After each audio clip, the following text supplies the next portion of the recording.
Hello and welcome to the Gold Goats and Guns podcast for Tuesday, November 8th, 2022. My name is Tom Luongo and we have a lot to talk about. It's election day and I'm doing this like first thing in the morning before I go out to vote. Not that my vote will really count because I live in a 75-25 red district here in North Florida, but I'll do it anyway. My wife and I will go out and do it. We'll do the thing. And my wife will actually be one of those people that, that clear the data because she's still registered Democrat, so she could vote for Tulsi Gabbard in the 2020 primaries. It was hilarious. So they still think that they still think they have her on the voter rolls, which is just great. But she keeps that up because she likes to get the mailers from them. But this morning, forgetting all about all that, this morning I have with me one of a guest that I had on recently who I got massive feedback on that y'all wanted him back on again. This is Pascal Najadi from Switzerland. Pascal is here with some really interesting news about what's happening, bad news that's coming out of Switzerland, and potentially good news for getting around the EU. So, Pascal, good morning. Well, good afternoon to you, and welcome to the show. Thank you, Tom. It's nice to be with you again and your audience. And thank you for giving me the opportunity to voice my opinion again. Sure. I'm glad to. Absolutely. So before we hit the record button, we were discussing what it was that we were going to talk about this morning, and you dropped on me two massive pieces of news. I'm mostly going to shut up now and let you take the lead and just tell everybody what's going on because this stuff is wild. It is indeed. As you know, let's go back a bit in recent history. As you know, this year Switzerland has sided with Ukraine and has given up the integral neutrality that we have since 1815 from the Paris and Vienna Congress. Also, a few weeks back, another sanction package has been passed on to Iran, which is another dilution of our neutrality and is very bad for our partners around the world and the Swiss identity. To counter that, today we have launched that historic the Neutrality Initiative in Bern. The press conference was this morning at 10:30 at the Parliament of Switzerland, where a bipartisan group spanning through several political parties, has come together to launch the Neutrality Initiative. I am here explaining what it is. In our constitution, we have Article 54B. Article 54B, and you can look it up online on the website of our government, the Swiss Constitution, also in English, by the way. The Article 54B is the title Swiss Neutrality. And our new text reads as follows. I will share this with you now. First point of Article 54A, Swiss neutrality, is Switzerland is neutral, full stop. Its neutrality is permanent and armed, full stop. Second point, Switzerland does not join any military or defense alliances, full stop. The exception is the cooperation with those alliances in the event of a direct military attack on Switzerland or of preparations for an attack of this kind, full stop. Third point, Switzerland does not take part in military conflicts between third countries and does not impose non-military sanctions on warring states. Full stop. The exceptions are obligations to the United Nations and measures to prevent the circumvention of non-military sanctions by other states. Full stop. Fourth and last point, Switzerland makes use of its permanent neutrality to prevent and resolve conflicts. Full stop. It acts as a mediator. Full stop. This text is new. This is an amendment to the existing text. This text is watertight now. This will establish and preserve the integral neutrality of the Swiss Confederation going forward. Now, the initiative has been formally launched and announced today. And as of tomorrow, the committee is able to collect signatures. We need 100,000 Swiss citizens' signatures for it to go in front of the people for a vote. The official timeline is 1 year and 8 months. That's far too long, and a lot of damage can be done by this current government during such time. For this reason, we are confident that the 100,000 signatures and many more will come together in only a few months, and we will then fast track this amendment to the constitution for vote in front of the people in a very speedy way. This means Swiss neutrality again becomes a beacon for the world for peace. We cannot allow ourselves to take sides. We cannot allow ourselves to alienate other countries, and we cannot afford ourselves to have enemies on this planet. This is just a basic common sense concept. Switzerland cannot be and should not be the world police. For this, we have other bigger countries, as we know, who act as a police operation worldwide. Switzerland should be humble, strong, self-confident, and most importantly, neutral, to offer the good services and the good offices to the world, to warring states, to mediate peace. Not only in Ukraine, at the moment we have many wars going on the planet. We have Saudi Arabia bombing the Yemen, etc., etc. There's many other wars that are happening right now, unfortunately, in this world. And we see no reason why Switzerland should sell its neutrality just for Ukraine, where we have absolutely nothing to do historically, foreign policy wise, and they're not even a neighbor of our country. No, I that's fantastic. And remembering, it's funny that when you were going through this, I'm like, I almost wanted to interject and say, well, what do you think is the likelihood that it's going to pass? And then I remembered, I'm like, this isn't Switzerland is not a republic in the same way that ours is. We don't have that layer of bureaucracy where we have to tell our politicians this is what we want and they can be free to ignore us. You have the ability to go directly to the people as quickly as you want and get this done. And I think it's a powerful point to remind everybody about, because the first thing that it all pops into our our Republican heads is, oh well, that'll never pass. Like, because that's exactly what happens. Here in America, Rand Paul or Ron or his dad would say, let's balance the budget, and it doesn't even make it into committee. Like, it doesn't get 5 co-sponsors. You know what I mean? And so that's excellent news. That's the beauty of a direct democracy. We are the only country in the world that has a direct democracy, and the sovereign in our country is the people.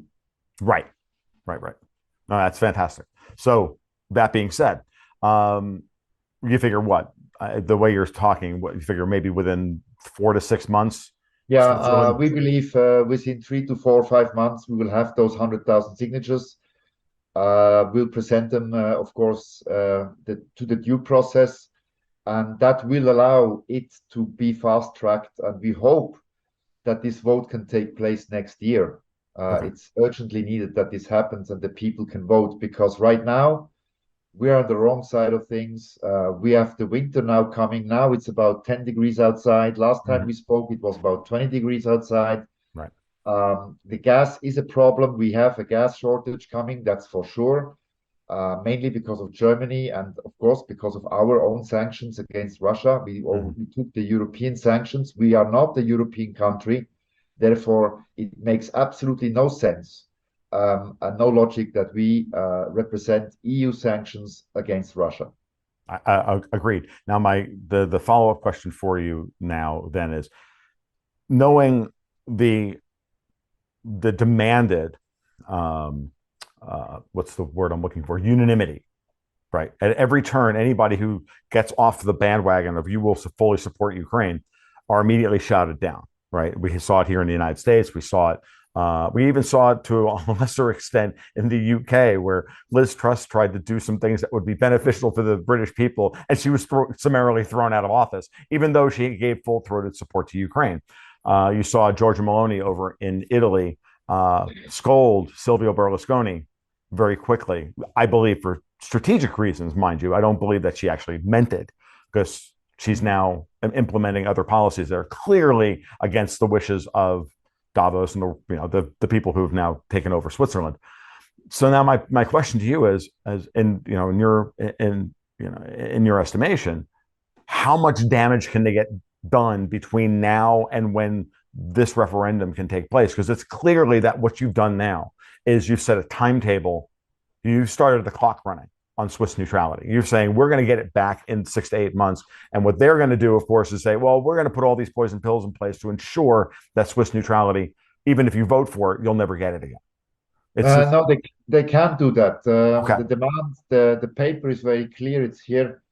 The paper demands, and the word permanent and armed is important. Mm-hmm. The word permanent is like perpetual is important. Right. For it, then, if we vote yes, and I believe we have the yes vote, Mm-hmm. for it to be changed again away from permanent, that needs a new referendum. Right. Okay. My worry with these people is that you never let them run around in the dark, and But and the damage has been done. I mean, our Swiss conglomerates, our industry and SMEs have taken a big hit. They are exposed to their business with Russia now. It's gone completely haywire and gone down the river. And the same in Iran, where Switzerland, by the way, has an important role to play for the USA. Since the revolution, Switzerland, the Swiss embassy is handling the consular business of America in right. the embassy in Tehran. And the Iranians are now getting sanctions by us, the EU sanctions on Iran by Switzerland. They're starting to look at us in a weird way and say, wait a minute, what are you doing here? You're Right. not neutral anymore. Right. I have friends in the banking industry, private banking industry. They came back from Africa just on a big 2-week business trip. Mm-hmm. All the clients throughout, they were shaking their heads. They said, what are you doing with your country? Mm-hmm. We came to your country with our savings, with our money, because we trusted that you're neutral, safe, and stable. Now you're an enemy of Russia, you're an enemy of Iran, you're starting to meddle and take sides with warring countries. Yes. We had another big hiccup last week. Germany has tank-based anti-aircraft systems, ballistic missiles, ballistic systems. Right. It's called Gepard. You can Google it. And the Gepard system is using, it's a Swiss cannon, by the way, is using Swiss ammunition. Now, Switzerland is still a big producer of ammunition for various types of calibers for weapons around Big the fan world. of Swiss. Big fan of Swiss 9 millimeter. Like Oh yeah, yes, preaching to the converted over here. Absolutely. yes. So these are 35 millimeter shells, 35 millimeter munitions Right. that are needed for the Gepard system to function properly. The only two countries that produce them in license is Norway and Brazil. Brazil declined to deliver the munitions to Ukraine against Russia. Norway delivered munitions to Ukraine against Russia, but the Norwegian type has malfunctions and doesn't operate well on the cannon. So Germany has been put pressure, Ukraine put pressure on Switzerland that we deliver these munitions. But in our constitution, it's forbidden. It's a law.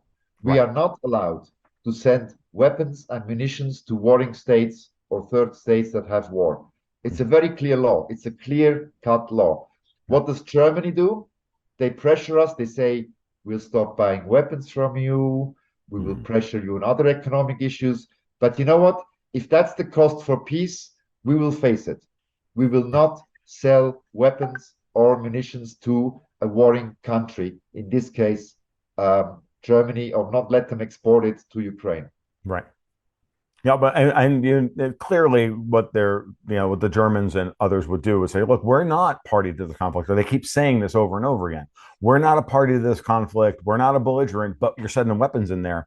Only lawyers can parse that language in such a way and say, oh look, no, we're not. We're not belligerents. Well, you are belligerents, and that's the way it should be interpreted, and rightly interpreted by the Swiss government. Well, you see, anybody who sends weapons to a war zone must be conscious of the fact that they kill civilians. Mm-hmm. It's very simple. Yes. Agreed. And Germany is party to the war. They've been sending a hell of an amount of weapons to Ukraine to fight Russia. So, to say that they're not belligerent is just simply not true. Right. It is not true, but it's technically true in the most tortured legal sense of the term, and that's what I'm talking about. Is that well, legally we're not a belligerent because we haven't declared war on Russia. Well, yeah, but you're sending weapons into the war zone, and you're full throatedly supporting Ukraine, and there are German troops, there are German advisors on the ground, there's German things on the ground, and there's NATO, and you're in NATO, and there's all this NATO stuff on the ground. Like, how are there's de jure and there's de facto, and they're splitting the hairs between de jure and de facto, as Correct. our politicians are wont to do in order to sell an unpopular idea to an unwilling populace. It's nothing new.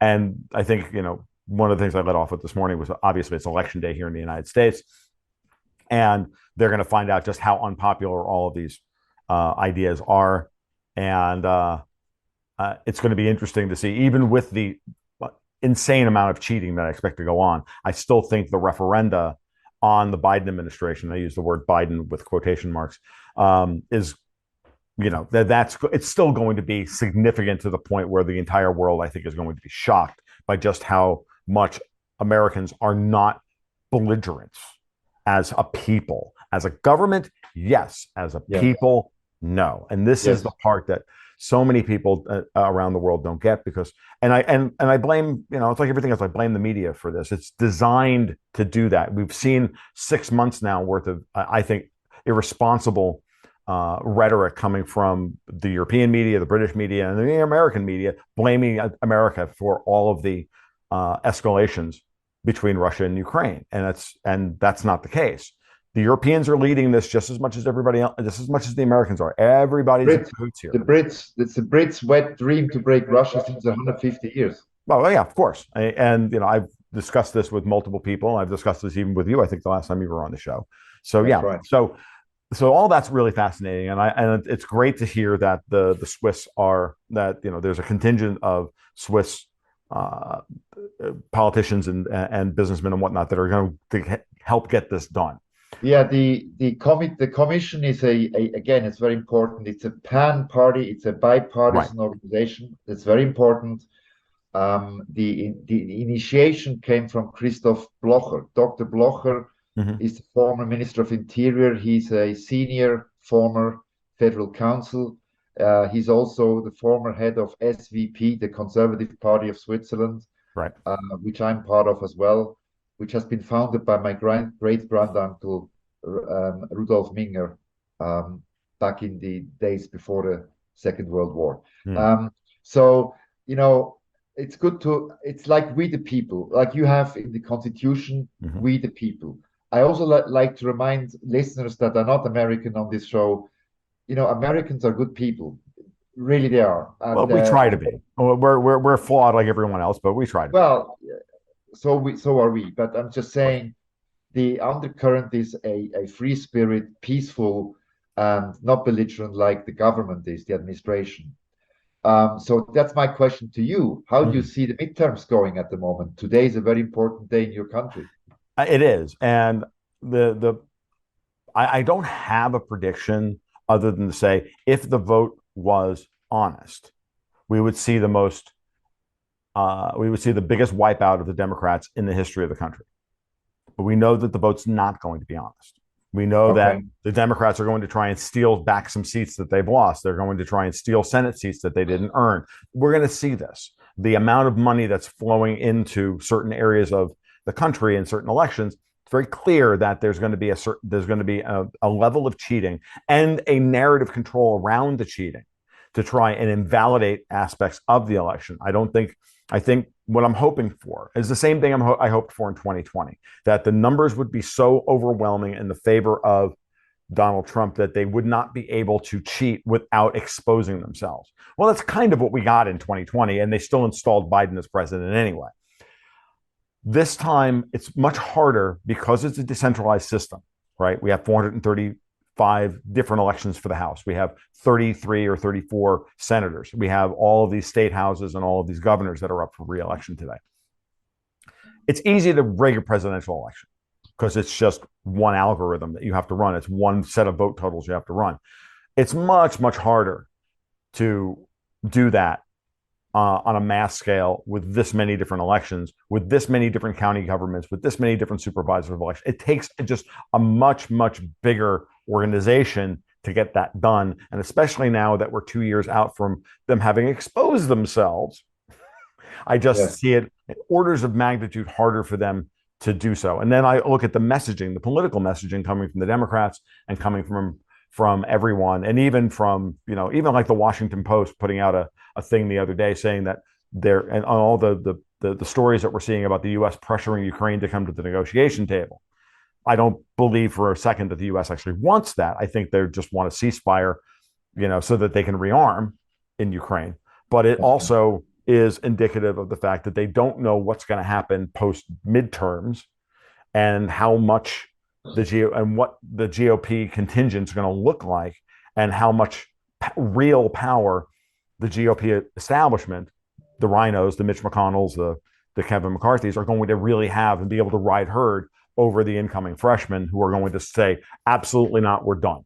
How many, if we get 50 or 60 Marjorie Taylor Greens in the House, forget it. They're not going to be able to get anything done. And they're going to be the most powerful, and they will be a very powerful contingent. But we'll see. I think we're going to see a replay of what we saw in 2008 or 2010 with the Tea Party. I think it's going to be bigger. And I think that given that situation, that if it's as big a wipeout as I think, so many squishy Democrats are going to be just, worried about the future, and they're going to vote with the popular mandate. And they're going to vote with the repudiation of Biden's entire agenda, and that gives me hope. And Okay. but at the same time, they could cheat so bad that the Republicans only take 20 seats, and they just rub our nose in it, and then and then the middle of the country has to secede. Yeah, but I mean, they have to. And that's our mechanism. I mean, that's what they're planning for us, Pascal. And I hate to, this is your time. I hate to hog the microphone, but you asked me the question, so I wanted to go through it. No, it's important because this interview will also spread it through Switzerland and many. I mean, the US is a very important country, and what is happening there today is very important for the world. I mean, a lot of 100 billion have been sent to Ukraine so far. Some insane amount of money, and you know how many hospitals you can build in America and schools for that. I mean, how many potholes we can fill. Like, dude, I can tell you, like, I look at the federal highway, I look at how much they keep repaving the same federal highways that over and over again that are in good repair, because they can only spend the money in certain ways, and yet other highways are just sitting there falling. Other roads are just falling into complete repair. Disrepair, it's crazy. It's all. This is Obama shovel-ready projects are just, they're just nonsense. It's all make work. It's all Keynesian, dig a hole, fill it back in again, spend the money, goose GDP. It's all just cynical vote buying. And, and I know that the American people are sick of it. And I know that they're also sick of the cultural aspect to this. And that's the big one that they have not bracketed for yet. All of the Democratic messaging coming into this election has been they're clearly already setting up for a 2024 campaign, because I know that this is a loss, but their messaging is they don't even get why people are so angry with them. And I've been to, and I've had friends tell me about in their areas, in really blue counties, where you're seeing angry soccer moms show up and say, okay, it's time to take back our school boards, it's time to take back our I mean, these people are angry, and they have lost a lot of the middle class female voter, and, because these people want to, they want to gender reassign their kids, and I'm like, that's just, yep, no, yeah, no, and that's one step too far, and I just think this is not. There's no way to play the Hegelian synthesis antithesis, the thesis antithesis thesis game with this. You can't. At some point, you try and push to, we get to tell you that your kids are allowed to, to mutilate their genitals at 6 years old, and you don't have any consent. That's a red line. Like, that's it. That's that. And then those people that are talking about that, as I've said many times, I'm long guillotines and rope makers, and I think the same thing is coming in Europe as well. We have a big problem with this woke movement, and I call it the green craze. Okay, let's talk about that for a minute. We had a meeting last night in my house with Ralph Niemeyer. Ralph Niemeyer is German. He represents the German government in exile. He's been to Moscow. He met with Lavrov. He met with Alex Miller, the CEO of Gazprom, successfully. Last night we had a 5-hour meeting. We have formed, or they have, well, he has led this commission to form again, bipartisan vehicle that will focus to deliver gas to the industry and SMEs. I tell you how, why. You might know it, but not all of the audience knows it of a fact because the media mainstream try to suppress this information. The sabotage of Nord Stream 1 and 2 probably was carried out by Britain, according to the Russians. We know that Russia last week has delivered 6,000 documents and a lot of phone recordings to the UK envoy to Moscow, handed it over as evidence. The Russian ambassador to the USA in Washington has the same set of documents. I was told that they're going to release them to the press very soon. Now, the sabotage was executed poorly because line Nord Stream 2B has not been affected, thank God. I can confirm to you 100% that the pipe 2B is 100% operational, and she has a capacity of 27.5 billion cubic meters a year. That's a bit short what Germany would need as a whole country. Now, the official policy of Scholz, of government of Germany, as you know, is we don't allow German gas to flow, Russian gas to flow for political reasons for Ukraine. It's a total suicide mission Germany is doing right now. They are saying, and that's also a best case scenario, mainstream demagogy. They're saying the gas reserve, the storage is full. Yes, it's true. The gas storage in Germany is, I think, 96% full, but only a small portion of that belongs to the federal government. Most of it belongs to international trading companies that are selling the gas worldwide. That's the truth. And that's not best case, that's the reality. So Germany will have an industrial meltdown this winter and going into next year, 100%. I spoke to people from Siemens, from BASF, from car companies. Guess what? They are migrating to India, increasingly to India, increasingly to China, and increasingly to the US. Mm-hmm. Okay? This is happening as we speak. SMEs are either going belly up or have to wind down the business controlled or have to reduce their business or have to migrate. There is no other chance.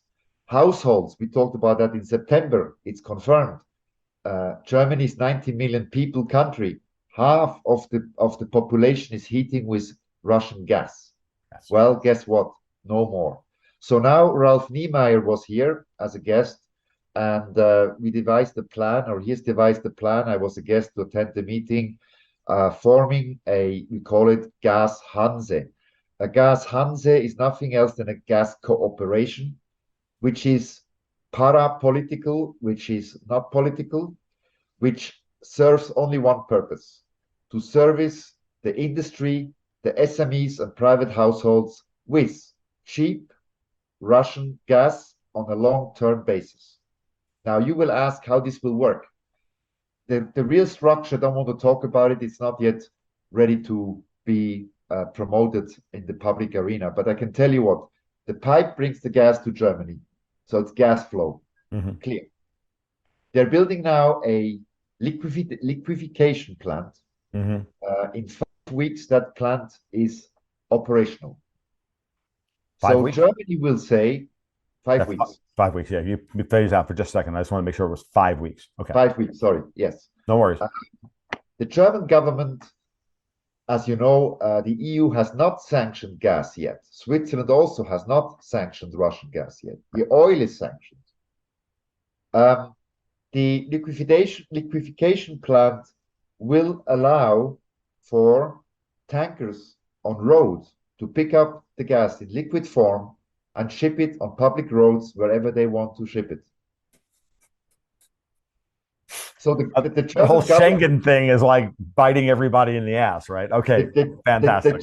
the Germans will, that's our prediction, they will prohibit the gas to flow through the German pipe network. Right. Okay, that will be the next step because now they will learn that we are doing this. And we're doing it not for profit. That's also an important point. We are not a commercial operation. Right. As a This is co-op, you're really, not.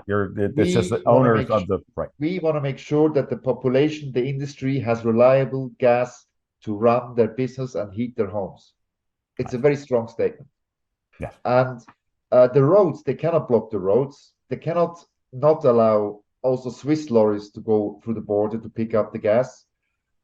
Clearly, the volumes are much slower. You cannot transport billions of Sure. cubic meters through tankers. The plant has a capacity of 100,000 cubic meters a day. Right. But it's a beginning, and Mhm. more importantly, it's a very strong message to the politicians that the civilization, the citizens, the business community are fed up with those policies because they need Russian gas to Mhm. operate. It's not a luxury whether you want to have it or not. Okay, So no, this is all fantastic, Pascal. I want to clarify a couple of little points that are in my head. So Nord Stream 2, this is just so everybody knows, is two lines. It's 27.5 billion cubic meters annually. They're two different lines. One was blown up. One is still active. So that's how when you see it in the press, it's a 55 billion cubic meter annually pipeline. It's really two pipelines of the same size. So now we can have half a Nord Stream 2 still bring gas into Germany. Now, here's the thing. Nord Stream 2 still doesn't have an operational permit, right? That was blocked. So my question here is like, how are you getting around that? How are you getting around that gas then flowing into an LNG facility, which no, it's permissible by a flick of a switch from Moscow. The gas will flow and will go to the privately Gazprom-owned liquefaction. oh, okay. So Gazprom owns a liquefaction plant, and They're where is building it. They're building it as we speak now. In 5 weeks, it will be ready to operate. that? Mecklenburg-Vorpommern in Okay, eastern Germany. okay. And the German Also, government's going to allow this to happen. well, we have seen. I've seen them No, you're right. nationalize other Gazprom assets. I'm asking. I'm all happy about all this, but I just want to No, make sure no. everybody has their ducks in a row. Let's play devil's advocate. Sure. We know that governments around the world have unhinged international law Mhm. for Ukraine to break Russia. It's happened all over the place. Right. We also have witnessed that the German government confiscated Rosneft in Germany Right. against the law.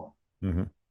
Um, of course, we expect foul play, but then don't forget, we're making a strong statement, and the people will take the streets because they will tell Scholz, "Look at you, fool! There's a private initiative, non-profit, securing gas for our homes and industry, and you are destroying this as well." It's getting very political on that front, and Gerhard Schröder is also on our side, the former Chancellor of Germany. He's also part of this, but in the background. Right. Um, Right.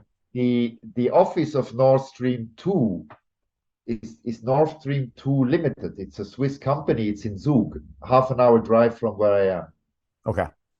The corporation will have the offices in that building where Nord Stream 2 is. There's a very strong cooperation going on and talks as we speak now going on how to coordinate things, how to logistically ensure it, how to refinance it, because the buyers need to refinance their purchases. Gazprom does not make a charity and give them Sure. gas without financial security.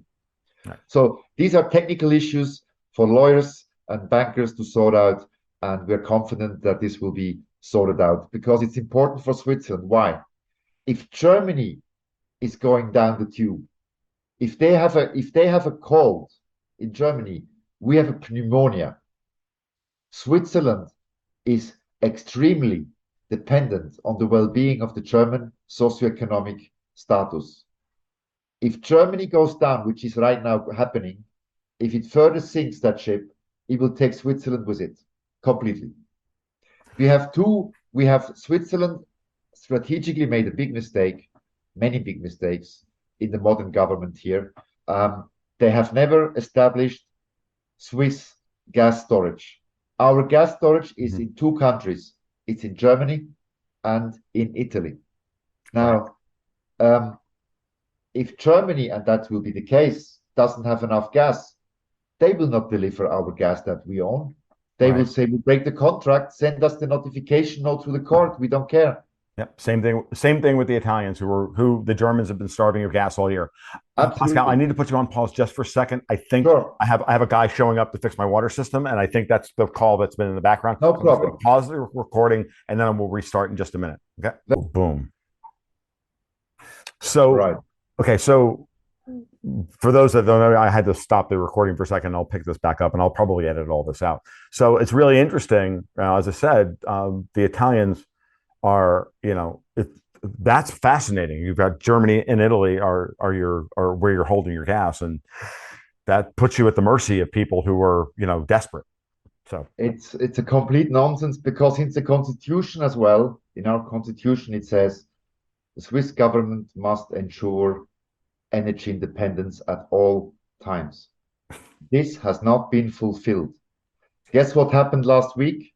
Our Minister of Energy, Mrs. Sommaruga, she quit the job all of a sudden. She resigned.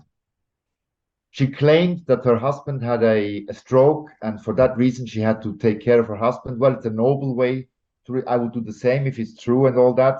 Sure. But you know what? The mainstream have been fleshing out this stroke all of a sudden of the husband. Fact is, the crisis is hitting us this winter in a few weeks, and she's pulled the ripcord and she's out of government. Yeah. She's the failure of this energy policy. So with this cooperation, we are putting an end to this green, woke, ESG, Davos craze. And Greta Thunberg and all these people. We are going back to the citizens' needs, and we are saying we're a sovereign government. We are getting Russian gas to operate our lives. Yeah. We will not let either Greta or Davos or ESG woke people stop our economy. It just cannot happen this way. I'm not born for this, and I also didn't serve the Swiss Army for 2 years for such a thing. Right. Definitely not. Yeah, no. I'm so glad we had this conversation this morning, because to me it's great to see, because the last time we talked, it was a bit of a dirge for Switzerland to see when people are under the worst amount of stress, they rise to the occasion to come up with creative solutions to deal with the problem at a level that is at least hardened, and is only going to ensure that if you see the foul play continue, it's only going to make people that much angrier. And we're starting to see this with the German people as well. And we're certainly seeing it in Italy. Before you and I started recording this morning, I made mention about, Giorgia Meloni. And I think that my read on her very early on here is that I think she's sandbagging everybody, because she doesn't want any more complications than she needs to. She doesn't need to pick every battle with the EU that she needs to pick all at once. So she's not going to pick the supporting Ukraine battle. But what is the first thing she does? She stops the migrant flow into Italy. And, as I said, the minute I saw the structure of the new government, you don't make Matteo Salvini, a deputy prime minister if if this isn't real, because this is the guy that they've just whose political career they tried to destroy when he was interior minister over the very same issue. So the first thing she does is put that on the table, and of course and then just very smartly, I think, is going to let the whole gas situation play itself out over the course of this winter. And then I think Italy is sitting very in a good position at the end of all of this, vis-a-vis Russia, vis-a-vis Turkey, and all of that. So our cooperation will service not only Germany and Switzerland, it will service Italy, France. We Mm-hmm. had talks with Paris about this, not with the government, but with opposition. The idea, the Benelux states as well, that have been comfortably using gas in the past. And it's happening. It really is happening now. Again, we expect foul play from the government, but Ralf Niemeyer is a very tough guy. He's the ex-husband of Sarah Wagenknecht, who is one of the smartest women in the Bundestag right now, Mm-hmm.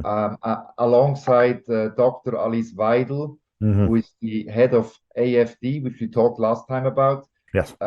Just to tell you, Weidel's speeches are the clearest, concrete speeches in the Bundestag right now. And you know what? You cannot debunk her arguments. Right.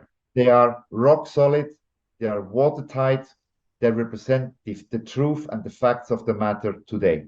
Yep. She lives in Switzerland, not far from here. She commutes between Berlin and my central Switzerland part here. She's a brilliant woman. She's an economist. Yes. And people like that have a big future in not only in Germany but in the EU, because they focus on the truth, and it goes back to the people. People right now are still not worried. They still don't see what's happening. Yep. But you know what? When you saw France with the shortage of fuel on the French highways, Yep. they had fist fights for fuel. The Mm-hmm. police was checking the cars if the meter is empty or not, if you're allowed to refuel your car. Yep. I mean, it can't any. That's dictatorship, and it shows you how things can go when you have shortage of elementary important resources. Energy. Yep. Energy is elementary. I find the position of the IFD, the alternative for Germany, they're at that moment and where they can shake off the mistakes. They've made a lot of mistakes. As I've watched German politics in the past, and I urged them 4 years ago to stop being the anti-Merkel party and start being the pro-Germany party, but they didn't listen. When they had the chance to break through the 16%, that there's a 16% level that you have to break through that to get through it, and then you take off. Meloni did it in Italy very quickly. Salvini did it the same way, and then they took him down.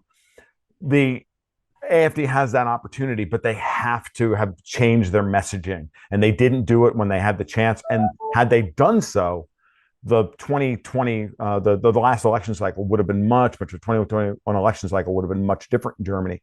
But with Merkel gone, I find it interesting that with Merkel gone and with things as desperate as they are, I think there's an opportunity here in Germany to start really changing at the state government level. And my read on it has to start with this next cycle of state government elections in Germany. Exactly. I mean, in the eastern parts, the former eastern parts of Germany right now, AFD is gaining votes like there's no tomorrow. It's amazing. People are fed up. And I go back to Weidel. She's an economist. Yeah. She's got a PhD. She's not just some academic who never worked. She worked in big corporations. She has her own company where she has to appreciate the value of money that she earns through advising customers, clients, and is doing the political race. I think she's a brilliant woman, and I'd like to see her succeed for the benefit of Germany. And they made a lot of mistakes in the past. They were a bit too racist, in my view, in the past. In Switzerland too, the SVP, which I'm part of, made many mistakes years ago. The black and white thing and stuff like that. Sure. They have changed. They have reformed themselves from within, and this crisis as you mentioned, is a good chance for them to reform and to stand up and say, look, we made those mistakes, but here is the issues that really matter, and let's go forward together. That's what they're. That's what they do. And I think it's very, very important at the state, because what Merkel did when she was her last years in power was to ensure that the AfD was not a part of any federal government, state federal government. And the reason for that is because I'm sure you know this, that the Bundesrat, the German upper house, votes as a state bloc. Like they all have to agree. So this is how Merkel and Klaus Schwab and whatnot have destroyed Germany, by having the Greens have veto power across 2/3 of the German upper house, and and by blocking AfD from being in any of the German upper house, then it gives them no power. It gives them zero power. They can have power in the Bundestag, but they can't have any power in the Bundesrat, where everything actually is firewalled. So this is, I think, the thing we have to start watching with any kind of political revolution in Germany, because the Scholz government can fall and nothing change. I can give you an anecdote here, sharing this for the first time in public. Ralph told me here last night, on the 15th of September, him and Gerhard Schröder drove in his car to Scholz's office. Okay, and there's a big gate. There's a big gate in the front, and there's one in the back for deliveries and the press, etc., etc. And small car coming. Schröder was on the how you call it, the passenger seat next to him. And two BKA agents came out, rushing, "What you want?" And they were looking into Ralph's face. They didn't see the other person. And they said, "You can't drive in here." And he said, "Sure, I can. I'm going to see Mr. Scholz now. I have we don't have a meeting, but we're going to meet with him. We have a proposal here from Russia in our hands, from Gazprom, and we're going to present it to him." He said, "No, you're not going in there." And then the man apparently was looking down at the other passenger, and there was Gerhard Schröder. and Schröder said, "Look, we don't have the whole day here to wait. Get the fuck your act together. We're going to see Scholz." Okay. They opened the gate. They opened the gate. That was on the 15th of September. They opened the gate. Then Gerhard Schröder, who was in office 16 years ago, remembered vaguely where the elevators are to go straight to the office of the Chancellor. Right? There's one elevator a service elevator that goes straight up to his office. And when it opens, you're straight in his office. Right. They took that elevator unannounced. The elevator opens. They enter Scholz's office, who was sitting there with Habeck, doing some going over files. And my friend Ralph Niemeyer and Gerhard Schröder walked in and said, "Hi, here is the proposal from Gazprom. Here's the proposal from Gazprom on the table. Sign it now." After 40 seconds, not 30 or 1 minute, no reaction, stoic. The guy, Scholz, was absolutely stoic, didn't even talk. They took it again, and they said, "We're wasting our time." They turned around and went back out. That was the ultimate chance for Scholz to accept the gas from Russia at reliable prices, long-term contract for his government, for the people of Germany. Can you imagine? Doesn't work for the people of Germany. Unbelievable. Doesn't work for them. And and Robert Habeck was in the room. He's the real chancellor. Don't anybody kid you. Unbelievable. And now they want to ship LNG from Houston 5 times more expensive by ship. As you know, those ships cannot transport a fraction of the pipe capacity. I know. Okay, there's not enough ships on the planet to make that happen. And there are not enough LNG terminals on the planet to accept the gas. Then you have Qatar. They went to the Qataris begging on the knees for gas. Now Qatar said, "We don't have enough ships. There's a logistical transport problem. Yeah, we will give you some gas, but it's like nothing." Yeah. Now, as you heard, they want to implement the oil price cap against Russia. You know what Qatar said last week? "If you do that, we'll stop delivering the gas to Europe." Very simple. Yeah. Oh, by the way, the Qataris also helped Elon Musk buy Twitter in order to ensure that the narratives get broken. And then there's the report this morning or yesterday from China that that the Chinese their oil demand is going through the roof, even though domestic demand hasn't increased yet. Why? Because the Chinese are taking it from the port at Cosmino off the Espo pipeline, refining it, and then sending it all the way around the world back to the Europeans. That's it. And you see, I just got back from Abu Dhabi 2 days ago. I was there for 1 day. I met government officials on different topics. It was a private meeting. They were all shaking their heads. This is Abu Dhabi, which is the presidency of the Emirates, which Right. has historic good relations with Iran, by the way, Hmm. from history and trade. They were shaking their heads at Switzerland. They were shaking their heads at Germany, shaking their heads at the EU policy. And they said, what the hell are you guys doing out there? What is going Setting on? up for a massive economic shock to default on all the debt. Pascal. Absolutely. That's what they're setting up for. Soros told this the other day to Rishi Sunak. If he wants to restore confidence in the markets, he's completely wrong, by the way. But you need to go for consols and perpetual debt and this plan has been in motion for so long. It's not funny, and it's as clear as day. And they have to. You can't have a communist takeover without a toilet paper crisis and without destroying the middle class. So they're destroying the German middle class. They're doing that on purpose. The French Yes. middle class is gone already. There's no more French middle class. Yeah, There's I know that, the French middle class is gone. Absolutely. that's it. And another point I wanted to tell you is, this woke ESG movement is destroying lives. It's Yes. destroying companies. It's destroying jobs. It's complete nonsense. You had Greta Thunberg saying a few days ago, we have to destroy capitalism. I know. She comes from a rich family I saying that. know. A kid, and you know what? Politicians listen to that crazy kid. It's unbelievable.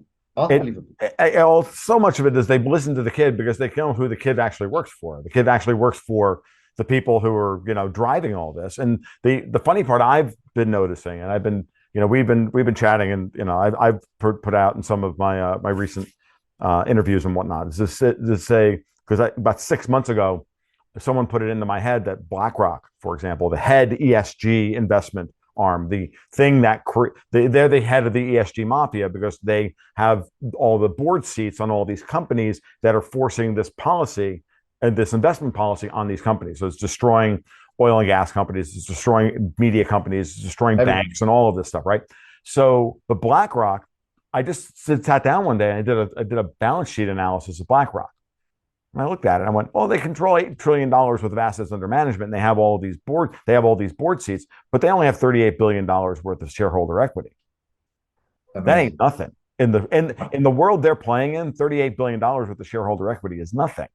And if they own, and with their exposure to the U.S. property market and the global property market the way they are, with the Fed aggressively raising interest rates, I don't know about you, but I'm looking at BlackRock's balance sheet going, that's funny. That's funny. Yeah, like you're not the mafia you thought you were, because the real mafia is at the Mariner Eccles building Yeah, and and on you Wall Street.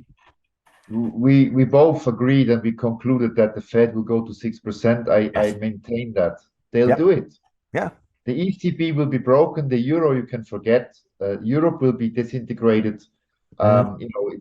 It's happening as we speak. I agree. And again, this woke movement. I tell you, the stuff happening is just not normal anymore. UBS has got now transvestite toilets. I mean, Mhm. sorry, they're making out of.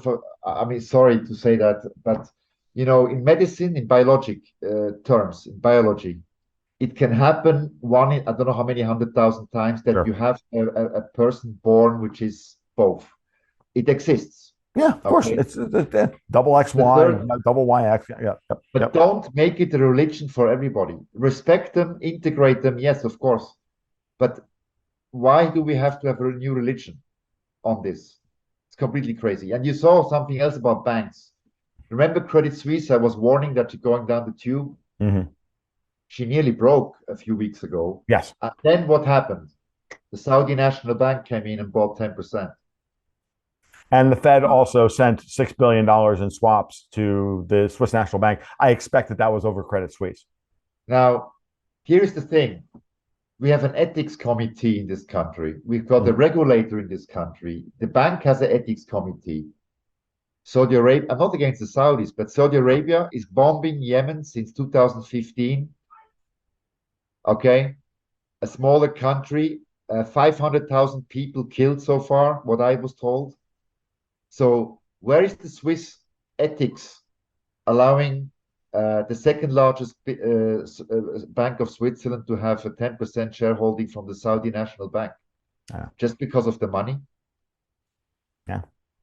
I mean, the Saudis are a very interesting pivot player in all of this, and pivotal player in all of this. And I yeah, the war in Yemen is still a real black eye for them. And but the other moves that they've made, I think, are important. Their support of the Russians through I OPEC know. Plus and whatnot are I know. completely are absolutely, from a geopolitical standpoint, so very, very important. But yes, the war in Yemen is this is one of those things where you ask yourself, where is Putin on this one? This is something that he should have already stopped. I know that the Iranians and the Saudis have been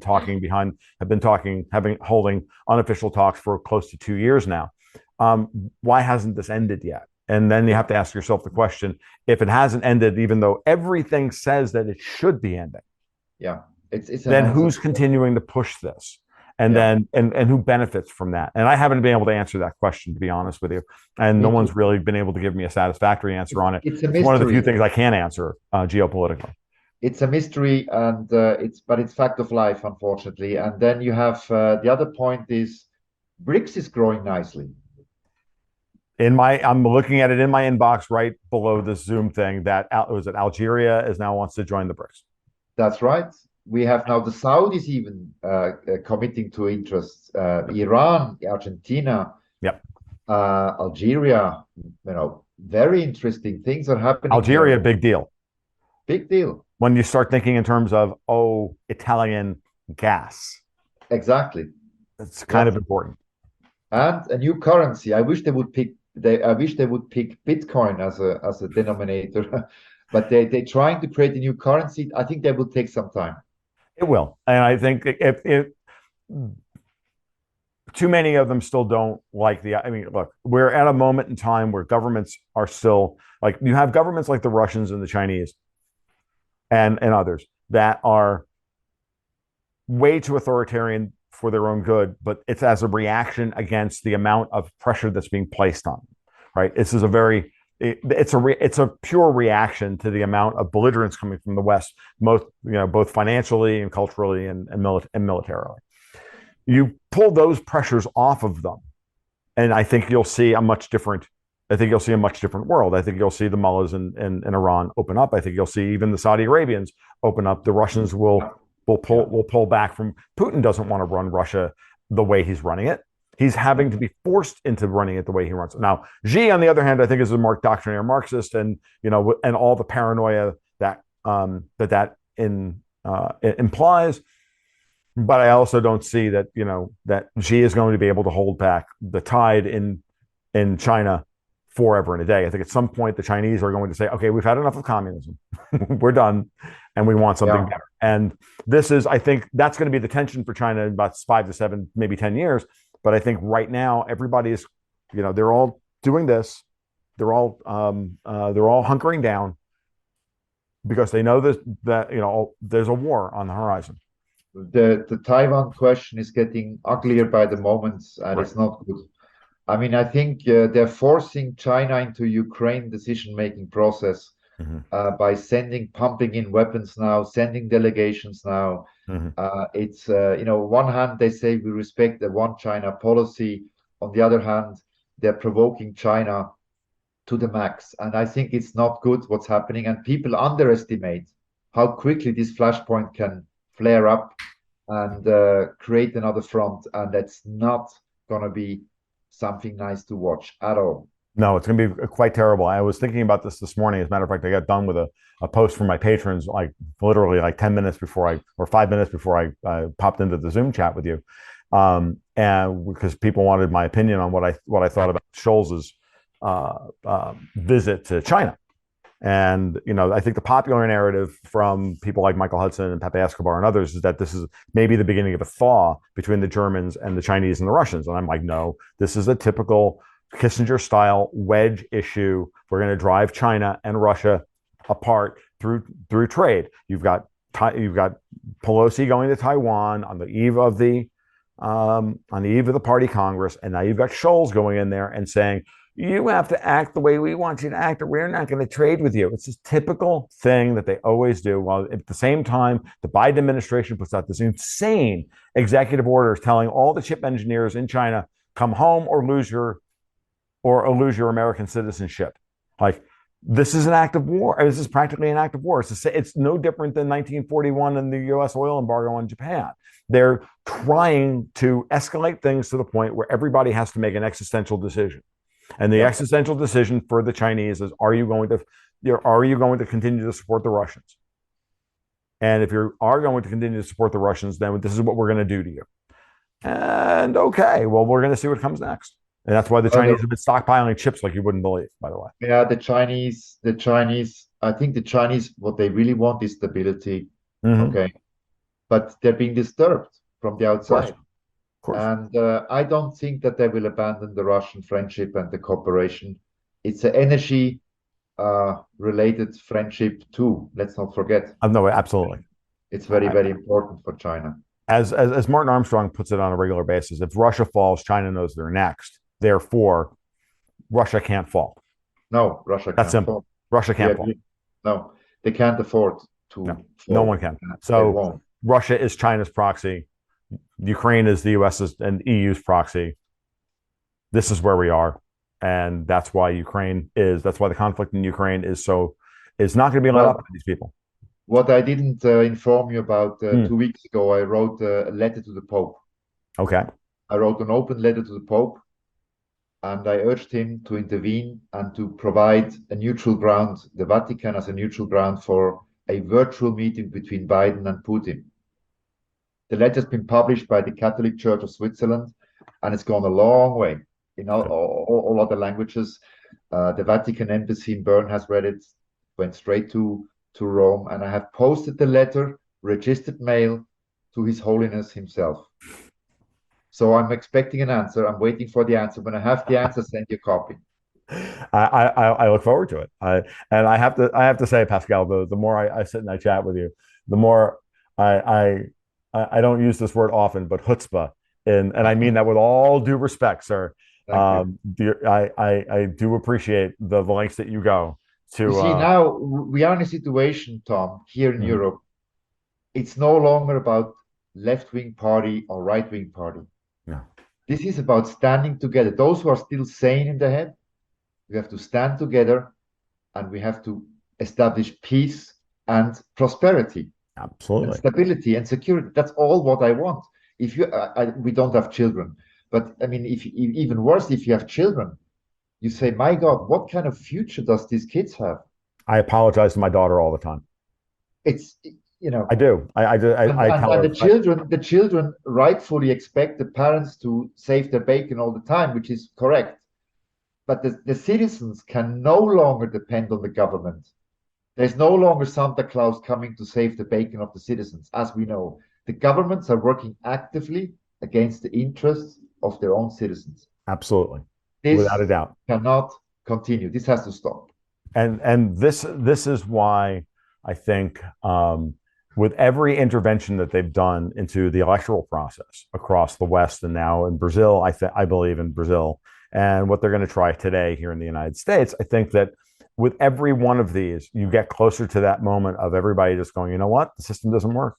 Okay, you don't think the system works anymore? You do not want to know what it looks like when the system doesn't work. And I'm talking specifically to people like Klaus Schwab and the George Soros, who believe that if they tear everything down and they make us desperate, that we'll just accept whatever terrible choice they put in front of us. And I got news for you. That is not what's going to happen, because they made the mistake of coming out from behind the curtain in their arrogance and thinking that they have this all sewn up and they're going to win. And I got news for you. We know who you are. We know where you live, and we're not going to stand for it anymore. And, it's just, we don't live in the world where they have complete control of the narrative. This is not the same as World War II, the period around World War II, or previous, periods of instability, conflagration, and change. This is an era where you and I can sit down and have a conversation like this in a way that we would never have been able to do so. And we can share it. We can share it with hundreds of thousands of people through the internet. Right. And they can only shut so much of this down. because Well, the truth if sells they shut itself. down, if they shut down the internet, then everything is lost. Well, yeah, then their whole power base shuts down because 90% of their money, because 90% of the money they think they own is actually digital credits. And without those That's digital right. credits to bribe and cajole and wheedle and force and think and allow people like Olaf Scholz to sit there in their office and think that they don't even have to respond to an offer from Gazprom. But a contract. I think that he has the power to do that because he's got a whole bunch of credit-based money sitting behind him telling him that he has this power when the Federal Reserve is rapidly destroying their capital base. Absolutely. And you know what? Scholz, by not even talking, he didn't respond at all. Not a No, word, by the way. 40 seconds, not a word. He's a traitor. absolutely. The problem Absolutely. is that Germany has no constitution. You know that. Right. Right. But and I'm saying, and that's my opinion, I don't want to get into legal trouble now, Sure. but it's my opinion that Cassis has betrayed the Swiss people through the constitution, betrayed the constitution. And Sure. that's why, to go back what I announced an hour ago, the Swiss Neutrality Initiative is happening. And you know what? It's important not only for Swiss people and the Swiss well-being, it's also important for other nations on this world. Oh, absolutely. Absolutely. It's like And and the gas this is cooperative and the gas cooperative is an initiative which is bipartisan, completely clean, and has no commercial interests, and will do this. We're doing it. It was decided last night. So there'll be more coming your way about how this progresses, and we expect foul play by Berlin, but let them do it. Let them show their face. Let them show their color. Let them show the color to the people on the streets who are begging for energy. right. You know. No, So I agree. It's absolutely the right way to play it strategically. If I were to play this, if I'm thinking about this strategically, if I'm sitting at the gaming table, this is exactly how I would do it. And I want to applaud what you're saying because yes, you're absolutely right that the Swiss Neutrality Initiative is now a model for the rest of the world that is not interested in this. So it's like the U.S. Constitution was originally. It's a beacon, it's a touchstone that people can hang on to. And no different than, and I hate to say this, it's no different than Putin walking into Syria in 2015 and saying, okay, that's enough. These are moments in history where we have to parse their significance that way. This is a country that is going to reestablish its neutrality. This is another country that's saying, you know what? No more are we going to allow one group to run roughshod over an entire region of the world. No more are you going to rig and steal elections or however this is going to be, and do things that are just against the public interest. It's very important. So I really appreciated you. Really appreciate you coming on and telling us all this morning. I think that the whole thing with the Gazprom cooperative to distribute gas is amazing, and I feel privileged to be the guy that you dumped all this on the next morning. I think it's great. you're the So first I really one, appreciate it. and thank you for your time and the talk. I always enjoy talking to you because it's open and frank, and I think the audience deserves that. Yes, We're having a talk. Let them judge. Let them analyze it. Let them give us feedback, and that's very important. absolutely. So open communications. The one thing that we're supposedly not allowed to have is the thing that we're going to continue to do. And they can remand me to Guantanamo and waterboard me for it, but that's what we're going to do. All right. So Yeah. Pascal, it's been a wonderful, wonderful chat. I've got to run. You've got to run. You have a great Tom, afternoon, sir. And I thank you. absolutely look forward to the next time we get to do this again. Thank you, and happy voting. And let's pray that there will be change in the House today. You and me both. All right. Be well. Thank you. All the best. Thank you.